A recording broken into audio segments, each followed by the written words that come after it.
Hello, എല്ലാവർക്കും നമസ്കാരം. എൻ്റെ ഗോൾഡ് റൈറ്റ് ലൈവ് ചാനലിലേക്ക് വീണ്ടും സ്വാഗതം. ഇന്ന് സ്വർണ്ണവില നമുക്കെല്ലാവർക്കും അറിയാം. 1 ഗ്രാമിന് 14,320 രൂപയാണ്. അതുപോലെ തന്നെ 1 പവന് 1,14,560 രൂപയുമാണ്. ഇന്നിപ്പോൾ 1 പവൻ സ്വർണം വാങ്ങിയാൽ നമുക്ക് പണിക്കൂലി പണിക്കുറവും അതുപോലെ തന്നെ 3% GSTയും ഷോപ്പേഴ്സിൻ്റെ പ്രോഫിറ്റും എല്ലാം കൂട്ടി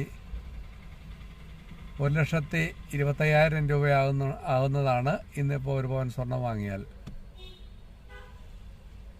സ്വർണ്ണവില വീണ്ടും അല്പം താഴോട്ട് പോരാനുള്ള ഒരു സാധ്യതയാണ് കാണിക്കുന്നത്. ഇൻ്റർനാഷണൽ റേറ്റും ഓരോ ദിവസവും അല്പമായി കുറഞ്ഞുകൊണ്ടിരിക്കുന്നൊരവസ്ഥയാണ് ഇന്ന് കാണാൻ സാധിക്കുന്നത്. സിർക്കോൺ, ചെട്ടിനാട് അങ്ങനെയുള്ള കേരള ട്രഡീഷണൽ ഐറ്റംസ് അങ്ങനെയൊക്കെ വാങ്ങുവാണെങ്കിൽ നമുക്ക് ഇന്നിപ്പോൾ 1,35,000 രൂപയാകുന്നതാണ്. അപ്പോൾ എന്നാലും ഇഷ്ടമെങ്കിൽ എല്ലാവരും വീണ്ടും ലൈക്ക് ചെയ്യുക, ഷെയർ ചെയ്യുക, സബ്സ്ക്രൈബ് ചെയ്യുക, സപ്പോർട്ട് ചെയ്യുക. Okay, thank you very much.